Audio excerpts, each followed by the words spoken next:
studio with Wade Fransson, and we're doing a little bit of a different conversation today. Wade and I actually were talking, funny enough, about the Bible, and in particular, we were talking about the comedic. No, that wouldn't be appropriate. It would be the comedy interpretation of Esther in the Old Testament, and we'll get back to that in a minute, but I think Wade was going to explain a little bit about his background, the Baha'i faith, and how those two worlds met. Wade, why don't Thank you, Dan. And for those listening in, Dan was sharing with me that his son was reading the Book of Esther and viewed it as a comedy, which brought a twinkle to my eye, because one of my favorite stories in the Bible is a very serious story, and a story that has great weight and significance, but has very comedic elements to it. And it's a story that also has a personal meaning for me. And there's a tie-in with how I became a Baha'i. So let me back up and tell the long version of this story, or at least the medium-sized version of this story. So the first time I ever remember seeing the word Baha'i was when I was a young teenager, I think 14. And at the time, I was already drinking and dabbling in drugs, and headed towards a life that was, probably not going to be that positive. And I remember this little sign, wooden sign, pointing up this kind of dirt road that said Baha'i Camp. It was either Baha'i Camp or Baha'i Center. This is many years ago, and my memory's a little foggy, but Baha'i Camp, Baha'i Center. And I had no idea what that meant. It evoked Hare Krishna. And for some reason, I thought, oh, this must be like one of those hippie communes where they're all up there having sex and doing drugs. And I really wanted to go up there as a 14-year-old young man and participate in that. But I was afraid because I was only 14. I'm like, what's going to happen when this 14-year-old shows up at the hippie commune and they're all having sex and doing drugs and they don't want me there? So I didn't go up that road, even though I wanted to the Baha'i Center, the Baha'i Camp. Fast forward, in other ways, I found what I was looking for, to misquote Bono, or at least what I thought I was looking for.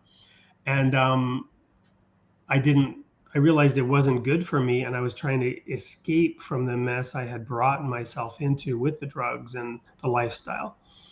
And so I was baptized, and I was trying to live a chaste and a religious life, but I was failing. And so I went to this religious school and studied theology down in California. It's all in my book, The People of Sign.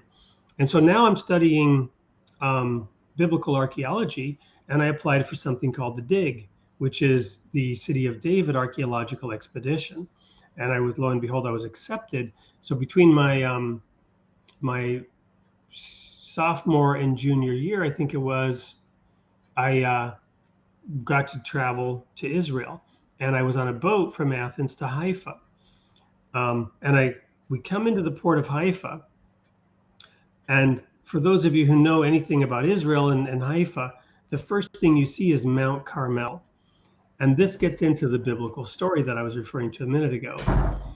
Mount Carmel, for me, was the scene of Elijah calling down fire from heaven to prove who is the true God and that Baal was a false god. And Baal worship was common in Israel in those days, and Elijah was the iconoclastic hero that was going to reestablish true worship. And the first thing was to make a difference between the false and the true God. And so this epic battle was staged, in which on the top of Mount Carmel, the prophets of Baal would create an altar and call on their God to bring down fire from heaven to consume that offering on the altar. And Elijah would then call on his God, and whoever's God answered by bringing fire down from heaven, obviously that would be the true God. And so the prophets of Baal were up first, and they were at the top of the inning. And here's where the comedy enters in that while they're chanting and dancing and cutting themselves in their manner religiously to, evoke their God to come down and prove himself, Elijah is taunting them. He's saying things like, maybe your God is away on vacation. And he even says, maybe he's relieving himself. Maybe his robes are down around his ankles and he can't get up right now because he's relieving himself. So Elijah turns it into this taunting comedy. And he says this in the Bible? Yeah, this is in the Bible, of course. Oh, wow. Okay. Wow. I'm loving this, right? I'm thinking Yeah. This is awesome, right? That you get to taunt your enemy that maybe their God is out relieving himself out Yeah. and can't be bothered right now. And then Elijah, he digs a trough around and has them bring water and pour water all over the altar and fill the trough with water. And then he says a simple prayer. Fire comes down, consumes everything, licks up the water. The prophets are terrified, and he goes and he kills 700 prophets of Baal, which is, of course, epic. So that's, again, but you see there are these comedic elements. And, the way these stories are told, no punches are pulled. Nobody is spared. Even King David and all the heroes of the Bible, you read about them warts and all. This is one of the proofs for me of why the Bible is real, because, they always say history is written by the victors. Well, you don't want to be written about in the Bible, even if you're the winner, because you are exposed for King David, one of the greatest personages in the Bible. And we were actually in Israel on the City of David archaeological expedition, the City of David being actual Zion, Eretz Israel, the most holy essence of God coming to that place. And yet David is exposed as a murderous adulterer who not only had adultery with Bathsheba, but had her husband killed in order to cover up the fact that he got this hero's wife pregnant. He sends this war hero to the front lines, and then he has his captain withdraw so that he'll be killed to hide his sin. This is like heinous, atrocious behavior, and it's recorded in the Bible for all to see. So to me, this is just one of the proofs of the Bible. But anyway, so back to the story about me becoming a Baha'i. I pull up and I'm so excited to see, Mount Carmel. And I'm like, I see this little hill with a mosque on it. I'm like, what's that? And he's like, that's Mount Carmel. And my professor, I'm standing next to Mr. Richard Page, a very brilliant man, so well versed in the Bible. We're so pleased to have him as an instructor. And he's like, well, that's Mount Carmel. I'm like, no, I've lived in Alaska. I know what a mountain looks like. That's not a mountain. That's a hill, maybe, right? Okay, fine. That's Mount Carmel. Gee, that's a disappointment. But what's that mosque doing on it? Here is the mountain, Elijah's mountain, the mountain symbolic of proving who the true and the false God is. And there's this big golden mosque on the side of the mountain. I'm like, what is that? That shouldn't be there. He's like, well, that's not a mosque. That's the Baha'i World Center. And my reaction is, those hippies from Alaska, what are they doing in the Holy Land? And it turns out, indeed, it was the Baha'i World Center. And I'm sure we visited the Baha'i World Center while we were there, but I don't even remember it. I remember Elijah's cave. And I remember the strong sense that I got there, even though it's this tiny little cave. And, but there was some sense of something. And there was a sign outside that explained that it was one of the most holy sites of the establishment of Zion. And of course, in this world, we hear about Zionism as some horrible, heinous, racist ideology. Again, careful read of the Bible gives you a completely different sense of what Zion is and what it symbolizes. There's it's called a tablet in the Baha'i faith. A tablet meaning a revealed piece of writing. It's kind of the equivalent of an epistle in the Bible, but it's more elevated because it comes, in this sense, it would be as if Jesus personally had written the epistles, which he didn't. The epistles are written by his disciples. That would be the equivalent, because these tablets were revealed by Baha'u'llah, the founder of the Baha'i faith, or Abdul Baha, his son. Anyway, there's this thing called the Tablet of Carmel, and I'm going to paraphrase a couple of things, which is something Baha'is should never do. So I'm being a really bad Baha'i here, so don't follow my example, anybody ever. But the Tablet of Carmel is, I believe, the first tablet that was revealed after Baha'u'llah revealed this thing called the Kitabi Aqdas, which is the most holy book, the book of laws. And then he revealed a series of these tablets after that fact. The first one is the Tablet of Carmel, and he says, "Call out to Zion, O Carmel," the mountain itself calling out to Zion. And then he says, "Hasten you to circumambulate. Beware lest you delay." That's the paraphrase where I'm kind of condensing this beautiful, lengthy tablet. But what I drew from this, having been to the city of David and actually dug in the dirt for that thing called Zion, because the city of David, biblically speaking, is Zion. That was what was declared to be Zion. So here we are digging in this ancient dirt, looking for Zion, literally. And then I later realized that this mosque-like structure on the Mount Carmel, the Baha'i faith, there's actually a revealed piece of writing that says, "Call out to Zion, O Carmel, hasten you to circumambulate, and beware lest you delay." I could now unpack that, what it means for me. And it would go to some dark places, because it would look at the history of the Jews and what happened to them between the period of 1844 and 1863, when these writings were being revealed, and what later happened to them before the state of Israel could be established.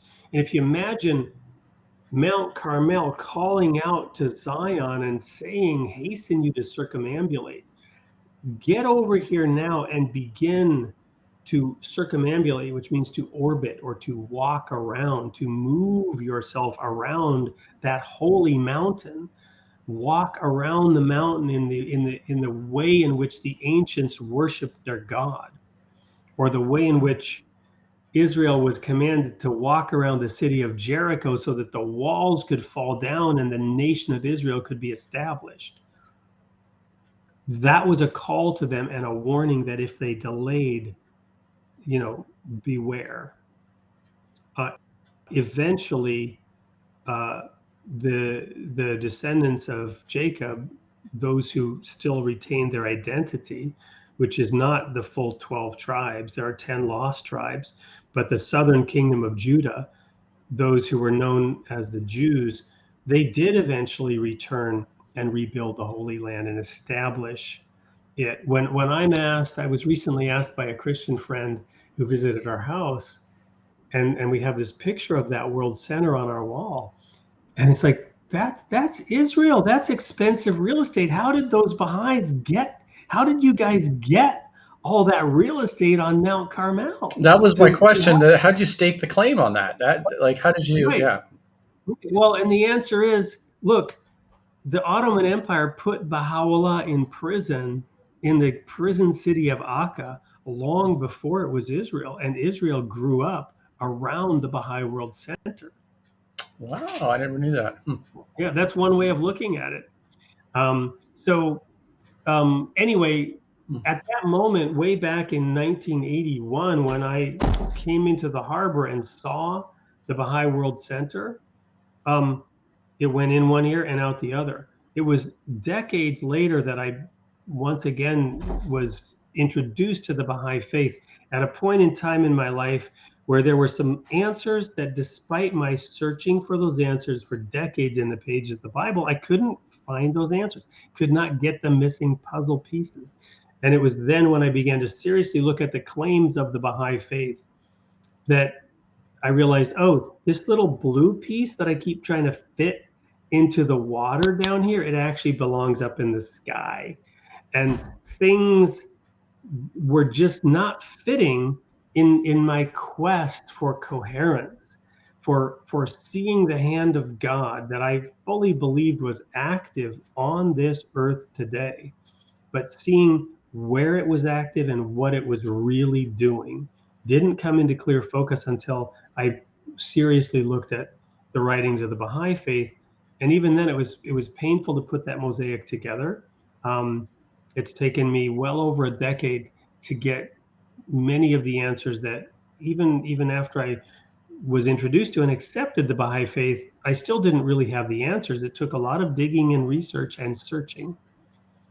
And now I don't know if I've shared really anything of meaning with you about the Baha'i faith. I've just sort of shared my sort of rambling introduction as to how I encountered it, and why it held significance for me with that Mount Carmel, as one of the puzzle pieces. Oh, I think that was fascinating, very fair, and feel at your own will to take that conversation or this conversation in whichever direction you want to. I don't feel I'm kind of just in awe just listening to what you're talking about. Well, let me then come at this from another angle. So I was after going on the dig and being part of the City of David archaeological expedition, I continued my studies in theology and ended up actually being ordained in the ministry. I spoke already at that time Swedish, I studied French, and then I moved to Germany, and then I studied Russian. So being in Europe internationally, working in those languages was my thing. I was doing a ton of youth work, very successful, establishing a summer educational program in Germany, which by the time I had been the director of this for 5 years, we had more than doubled in size from the original launch, and we were running it in 4 languages. But I then began to have problems and challenges with the direction that the church I was a part of was teaching. And I resigned from the full-time ministry in '95, and I continued as a lay pastor. And I was looking for this thing that the Bible describes as pure religion. So in James, there's this verse that says, pure religion and undefiled, again, I'm mangling a quote here, undefiled in the sight of God is for a man to visit the widows and the orphans in their affliction and to keep himself unspotted from the world.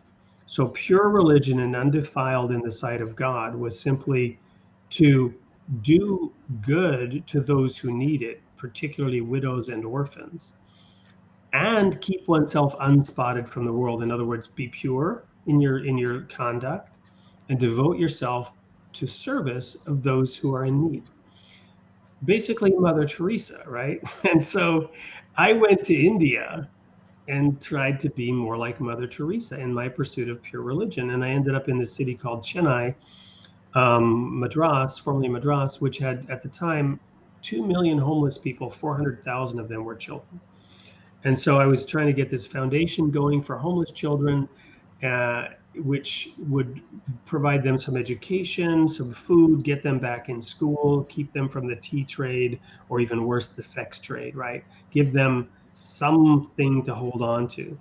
And about that time, the tsunami hit, and that hit Chennai pretty hard, and funds got diverted from what we were building. The whole thing fell apart. But my point is, I was really out there trying to devote myself to finding where is God working on earth, and is there anything pure? Is anything related to religion pure? Can it be pure? Can I contribute to that? And while I was doing this, I was looking for people who had a similar sacrificial attitude, right? Who would take up their cross and follow Jesus. But more importantly, I was focusing on the sign of the Christian covenant. The first, we've talked about my book in a couple of past sessions. The people of the sign is really referring to the seventh-day Sabbath, which is the covenant with Moses. The seventh-day Sabbath was the sign between God and his people. That's how those Jews were able to be identified when 10 tribes were lost, because they stopped keeping the Sabbath day. when they moved away from the Sabbath day, communing with God one day a week, they lost their identity. The Jews retained their identity, which allowed Hitler to put that gold star on them because they knew who they were. So it kind of worked against them, right? The sign of the seventh day Sabbath, you keep it, God says, and I will know you and you will know me. That's the sign of the Mosaic covenant. And my training and the religion that I was a part of, we sort of co-opted that sign. We didn't see clear signs of how to prove that you were the true people of God other than that. So we followed that because we wanted to be known of God, and we wanted to know the true God, not the false gods, not the Baals, not the deceptions. We wanted to know the true God, and we were willing to conform to that covenant. You follow me? Mm-hmm. Including the seventh day Sabbath and the holy days that the Jews kept, Rosh Hashanah, Yom Kippur. So for decades I did that, but I was coming to this understanding that, look, I'm not a Jew. That's for them. It really is for them. I don't get to claim that. That's not my covenant. I'm not part of that. And Paul talks about being grafted into the tree, but that's not the way to do it, I realized. And so I began looking more closely at, well, where is there evidence of a true follower of Jesus? So what does the grafted into the tree mean? I don't get that. The holy tree, right? The tree that God planted, and that's Israel. That's the Jews. Okay. Covenant with them. But when Jesus came, Paul says that the Christians, the word Christians is used in the Bible, but it doesn't necessarily mean what it means today. But anyway, those people who follow Jesus could be grafted into the tree, even if they weren't Jewish, right? The Gentiles could be grafted into the tree.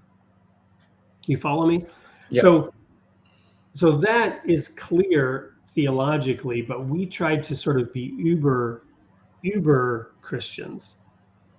We were doing all these other things that we thought were necessary to really draw close to God. And so, but I started looking more, what specifically is this? If that is the sign of the covenant with Moses, did Jesus give such a sign? And I found that he did. And increasingly, I was looking for people that would prove that they had that sign. Now, this is going to get really complicated, and I'm only going to brush over the more complicated part really quickly. And then I'm going to get to the less complicated part, which is more important. The really complicated part is Moses said that if you followed the 10 Commandments, in particular the Sabbath, then you would know who God was and God would know who you were, right? Jesus was tempted by the Pharisees, and they asked him for a sign to prove who he was, right? Which is the God part. How do we know that you're from God, right? And he said, an evil and an adulterous generation looks for a sign. So basically he said, this is a stupid question, and I'm going to give you an answer, and I'm going to cram it down your throat, because an evil and an adulterous generation looks for a sign. This question will come back and haunt you. An evil and an adulterous generation looks for a sign. There shall no sign be given except the sign of the prophet Jonah.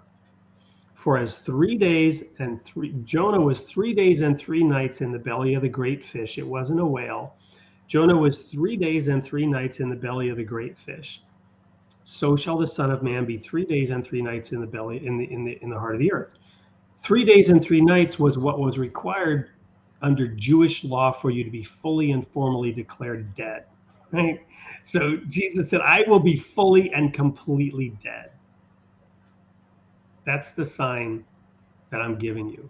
So you're going to be guilty of causing that death, right? And by the way, you're also going to reject the sign, because Christian dogma stipulates that Jesus was crucified when? Friday night. Mm-hmm. And rose when? Sunday morning. Any child can do that math, and that's 2 days. Yeah, yeah. It was on Monday.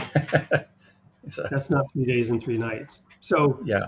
in order to be considered truly Christian, you have to reject the one sign he gave, and then they go through all these theological permutations as to how and why it could still be true. So, so it's you talk about comedy, right? It's hilarious if it weren't so tragic.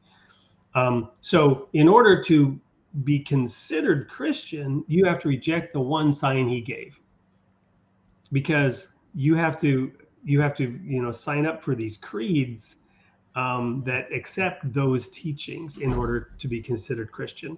But now this is the complicated part. No, that's fascinating. They need to change the day from Sunday to Monday, and then the problem's fixed. There's a relatively simple answer. Well, no, I shouldn't say relatively simple. You can get there, but that's not even the point. I was more interested in the other part, because I felt I knew who God was. I felt I knew who Jesus was, and I didn't need to go any deeper into that. I wanted to know, where are his followers, right? So how does God know who the true Christians are? And how can I know who they are? Where can I find them? And suddenly it came very clear. It's just staring me right there in the face, because in John 13 verse 35 it says, and by the way, there's a tie-in here. We'll get to the Baha'i faith in a minute, and it's really interesting, fascinating. John 13:35 says, "By this shall all men know you, that you are my disciples." There it is. You want to look for the sign of where the true Christians? By this shall all men know you, that you are my disciples. Any man, independent, third-party observer standing outside of Christianity looking in should be able to tell this, right? You follow me? That's what it says. By this shall all men know you. I'm a literalist. I'm a fundamentalist. I take the Bible at its word. By this shall all men know you, that you are my disciples. So it's very simple. You want to know where they are? That you have love one for another. But increasingly, I was coming to see that you can't claim to have love while condemning other people to hell.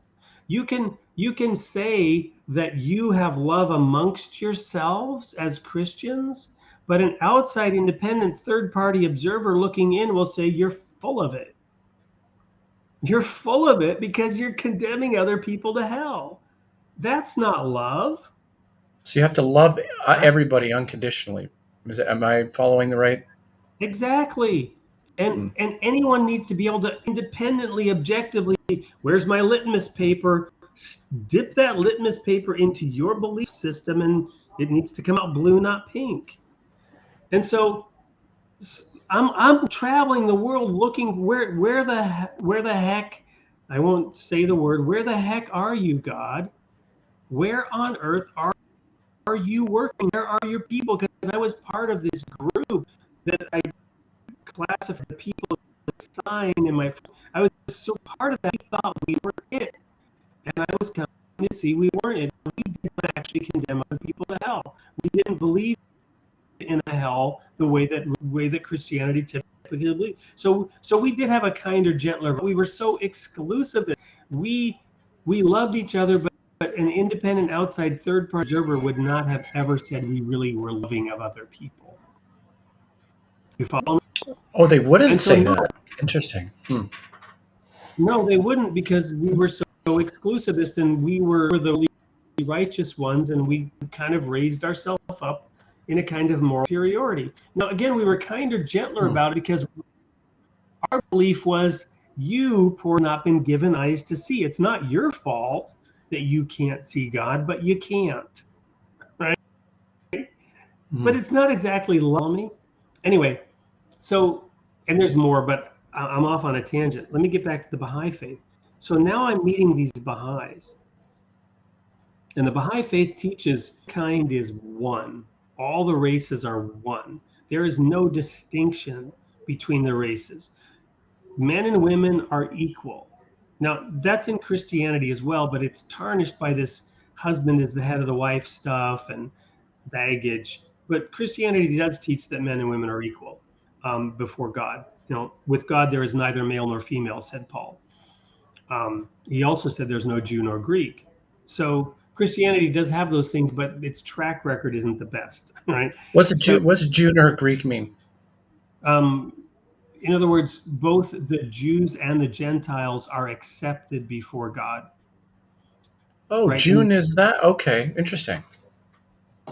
Gentile is the Greek, and June is the Jew. Jews. Oh, Yeah. Jew, not Junes. Okay, okay, No, Jew. sorry. Sorry, apologize. There is neither Jew nor Greek. I said June. And I apologize if I'm jumping in. It's fascinating, but if there's something I don't understand, like I'm following you 100%, it just No, and I don't want to not I just understand a word, right? I ran Jew nor. There is neither Jew nor Greek. Jew nor Greek. June. That's like somebody would always ask me, so what's your name? And I said it's Dan. And oh, hi Stan. No, it is Dan. Yeah. Right. It's exactly that. So anyway, I meet the Baha'is. Mankind is one. There's neither, men and women are equal. And here's the killer: all the religions are one. What? Wait, what? Yeah, there's one God and one common faith, and all of mankind has one common faith. They all worship the same God. Mhm. Allah is just an Arabic word for God. Get over it, people. So the Baha'is had all these ways in which they promoted unity, and I began to test that. Is this just the sales pitch? Are you just trying to recruit me, or do you really believe it? And to my satisfaction, I proved that the Baha'is had that sign.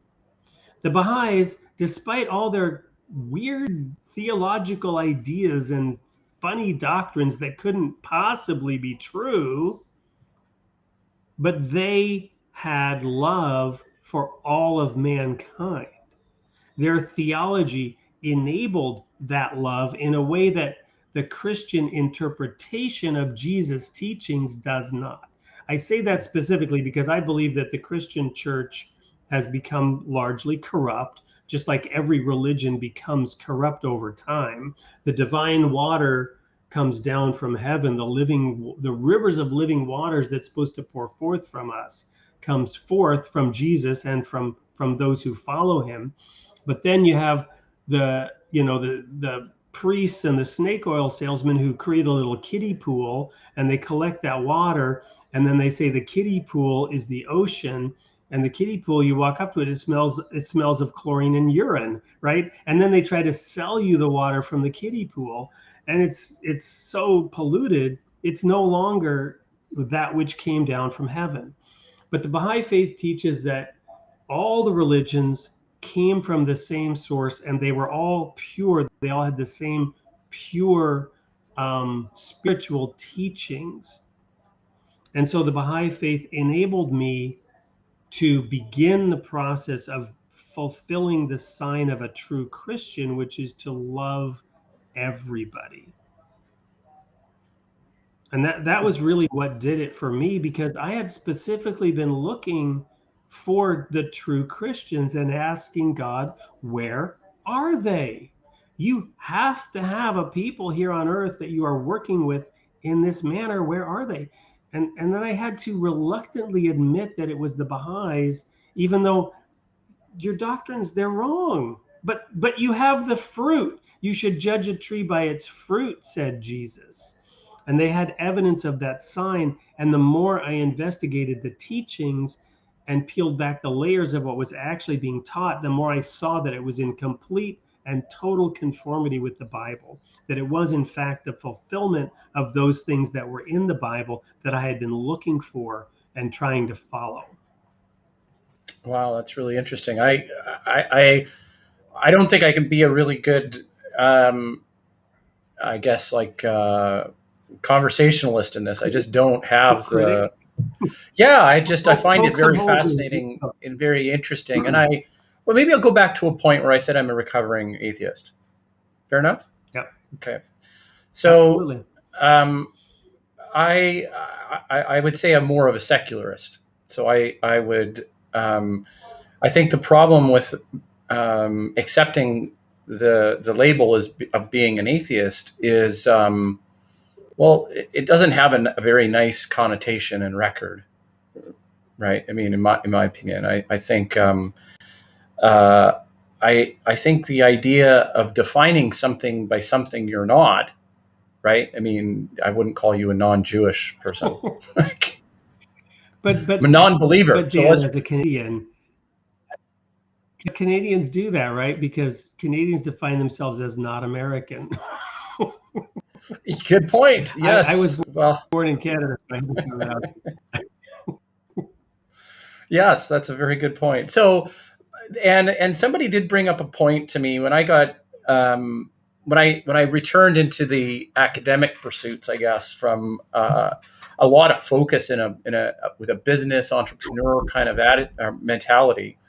I had a friend that that introduced me to that atheist circle. That would have been the likes of a Richard Dawkins and a Christopher Hitchens, a Sam Harris, who I still really respect, and Daniel Dennett. And somebody had kind of approached me and said, you know, there's a bit of a cult-like following around that group anyways, right? Even though they're not really leaders or figureheads of that movement, they, you know, started to tap into something, I think, in you know, North America and beyond, that was you know, really tired of religion as an institution and some of the fallout from religion.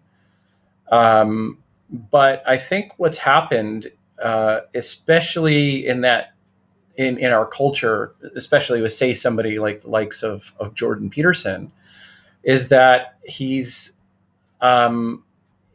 preaching a Christian apologetic of sorts that is to say, hey, let's not throw it all out. And it's incredibly valuable. And if you say you don't believe in God, you believe in something that's as big as you're not acknowledging it, right? I don't know if I, you know, buy that hook, line, and sinker, but I think it resonates with a lot of people, and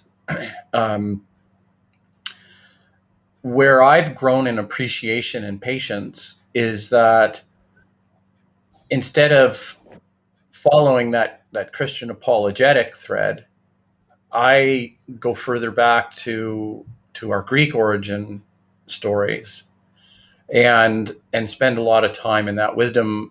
I find that we have a lot more commonality in a Hellenic origin story culturally than the fragmented, you know, cultural, I guess, isolations of the, you know, the Jewish and the Christians and, you know, the Muslim, you know, all this different fragmentation.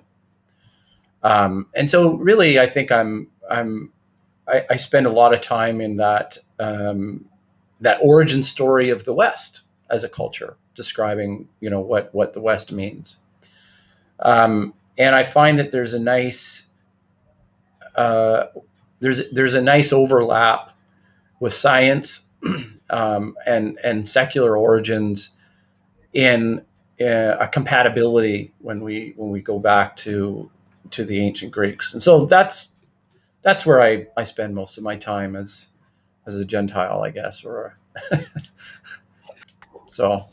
So the Baha'i faith teaches that religion is progressive, and what it means by that is that from Adam, to refer to the Bible, from the origination of the human species, God has been bringing us forward through successive manifestations of who and what God is as a species to reach full maturity. And so, you know, if you imagine, you know, a 2-year-old and the lessons that a 2-year-old needs to have, you know, don't touch that hot stove, don't stick that knife into the light socket, even though it looks like it's specifically designed to stick a knife in.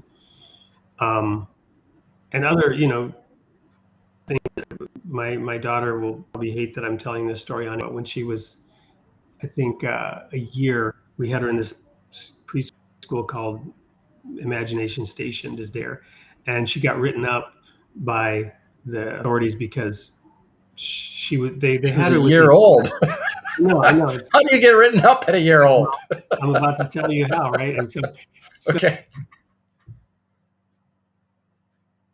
9 months, and she was like one of the ones, and she was walking and trying to interact with them. And when this one girl just looked at her and she was trying to interact and didn't, so my dog pushed her over. And because she didn't like the way the other kids, and so she got written up for that. And we were told that we needed to socialize her at home with other kids. And we're like, wait a minute, we only have one kid. That's why we put her in your daycare, so that you could be socializing with other kids, because we don't have other kids at home. Anyway, the point is, there are certain behaviors that you teach kids when they're really young, and to not push other kids over. And if you read the Bible from that perspective, the pages begin to open up. That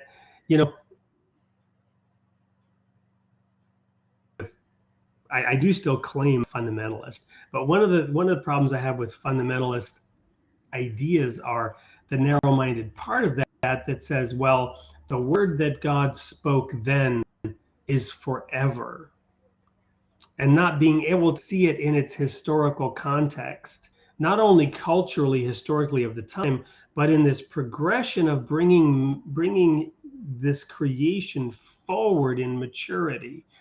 So for example, the Tower of Babel story, which is another one we can unpack, and we may have done so in the past to some degree, is a story of God not letting mankind have the car keys yet, right? He says specifically that what you're doing, if I let you do this, nothing will be withheld from you. And the Baha'i writings tell us that the light of unity is so powerful that it can illumine the whole earth.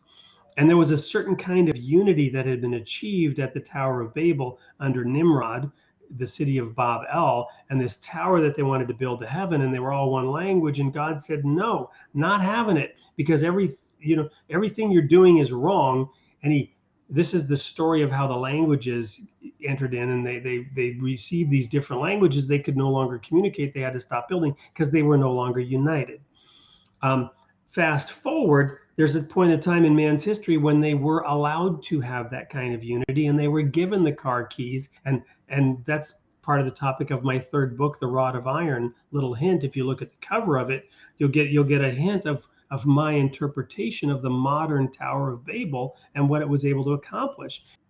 It ties in with this other Baha'i understanding that the revelation of Baha'u'llah, which is the latest in a on series of revelations to mankind that is bringing about this maturity.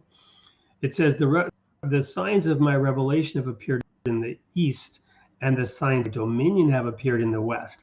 My personal interpretation of it is this: you look at the continent of North America. Now this gets into some really weird ideas, right, that are going to be trouble, and people are going to misinterpret what I'm saying here grossly and go in a wrong direction with it.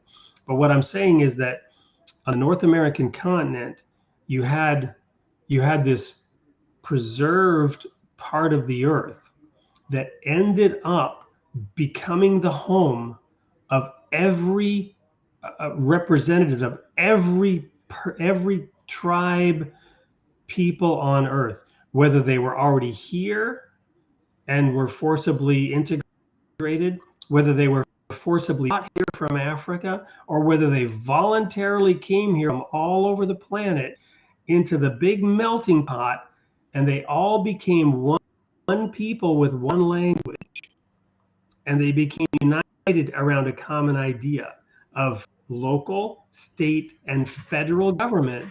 The United States of America, of people collaboratively putting together their own government and participating in bringing about unity amongst themselves, such that they built that tower to heaven. And in the space race between the Union of Soviet Socialist Republics, which was forcibly invaded without the cooperation of its people, or the United States of America, where there was a much greater degree of voluntary contribution and assimilation amongst some of those who were dominated, i.e. the indigenous peoples, or who were forcibly brought here. The melting pot effect of voluntarily becoming here, and even the movie Hidden Figures, shows the participation of those African American women who were contributing to the math. I mean, it's a beautiful movie to win the space race against the Soviet Socialist Republics, and it was the United States of America that built the Tower to Heaven. Because I'm telling you my interpretation that when man landed on the moon, the Tower of Heaven had been built. The Tower to Heaven, because the Bible clearly defines where the border of heaven is. Greater and lesser lights were in heaven to rule the day and the night and to give light for mankind and us along our path. So if we got to the moon, we made it to heaven by definition, by biblical definition. So the Tower to Heaven was built when mankind voluntarily got together again and learned common language, and people from all around the earth contributed to doing that. And this time we were not stopped in that effort. The United States of America was given the right and the privilege to fulfill that desire from all those thousands of years ago. It's all about that voluntary unity and that voluntary cooperation and building ever greater civilizations in which we are actually advancing, lurching forward, ditch from left to right, and figuring out our path. Whether it's by the noonday sun or whether we're fumbling around by the light of the moon, we submitted to that light path forward. Hopefully. Yeah, that's really interesting, Wade. That's a rambling explanation of some of the things that I've been studying and learning. Well, it's something I think we should return to. I know it's you're in a different location this week, and we've had I think it sounded a little bit choppy and stuff, but if you don't mind, we'll pick up some more of this, I think, in a future episode if you're okay with it. I think it's fascinating, and I'd even propose prior to an episode, give me something to study and look at. I don't know if you're interested in hearing, how I approach it at all.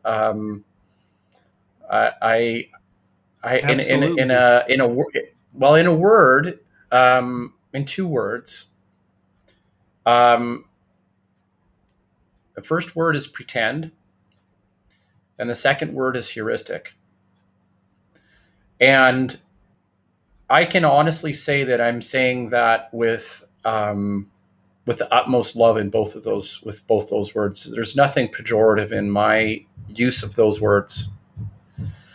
And I have a desire or a hope that we can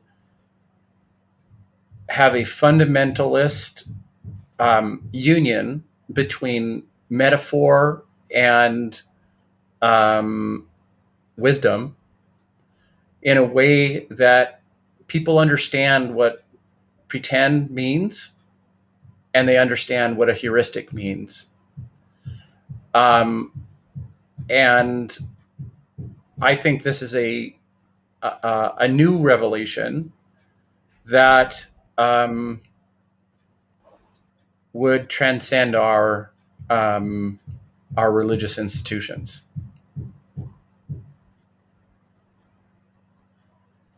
And I feel somewhat bashful by saying it because I realize that it doesn't really get traction. It's just, I find that truth ends in, I can't pretend something else other than focusing on those two words.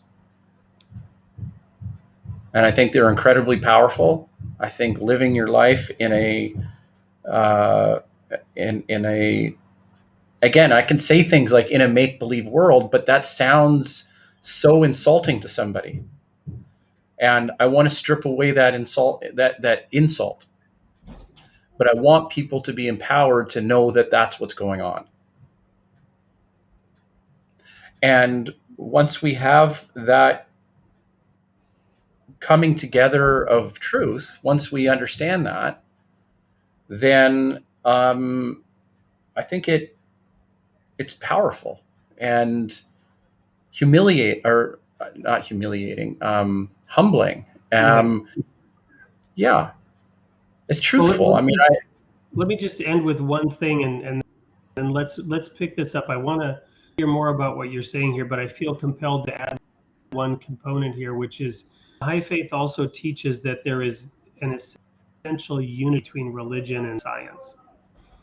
And what I have shared here are not Baha'i teachings per se, because there's no clergy, there's no religious leadership in the Baha'i faith.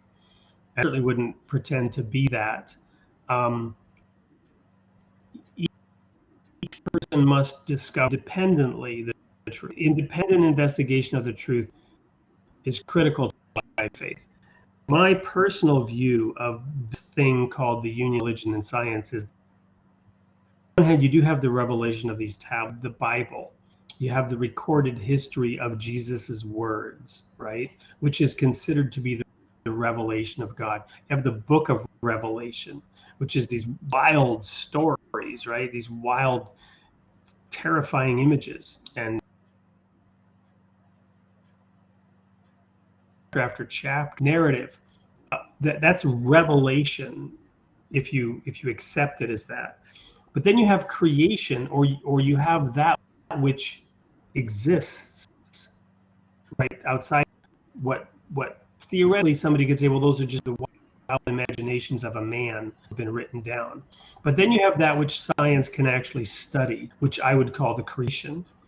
And so another book, if you will, we are only beginning to learn the language of. We are only beginning to be able to interpret the creation itself. Science is in its infancy, and we are only learning to read what exists at this point in time. And the union of these things will come, but at the very beginning of it. I don't know if it takes it in a different tangent or addresses what you were trying to say at all. I'm not really sure.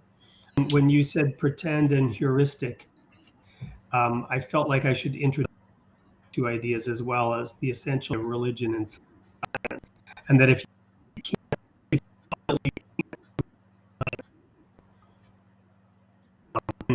you should take a serious look at whether what you believe is real.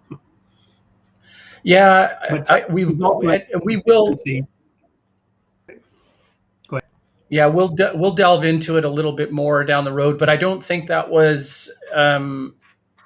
I don't think that would have been a missing link at the point, because at least the one that I was trying to make, because I'm actually in that comment, I'm not making any advocation towards science whatsoever. And that's the thing. There's the meaning of words have so many connotations that, we almost need to meditate on these words for a little bit until we can come to, I like a clairvoyant understanding of those two words, of the meaning and how I interpret those meanings and those words. And so that, two minds can understand exactly what I'm referring to. And I think that there is more commonality and overlap with humans and people than we give credit for sometimes. We just have to be willing to listen, right? And I think that was my point, where the humility was starting, where I say I'm a recovering atheist, is because I think there's an aspect of that movement that is very addictive and empowering, for people. And again, I know, same like you warned just recently, we could get in trouble for that kind of thing. But I'd say to anybody that's jumping to that kind of conclusion to say, hey, you know what? Spend a little bit of time to try and understand what the meaning is and why, why I may be bringing a different kind of reflection into that. And is there some wisdom into what he's saying, right? So, yeah. Okay, well, let's end it there, and we'll get her up, and I think we'll return to our regular time next month. I think in 3 weeks, I suppose. Hey, That works for me, Dan. And I'm sorry for the brain freeze that I had that caused us to miss it. it's okay. I love you, man. Thank you, Dan. It's a pleasure.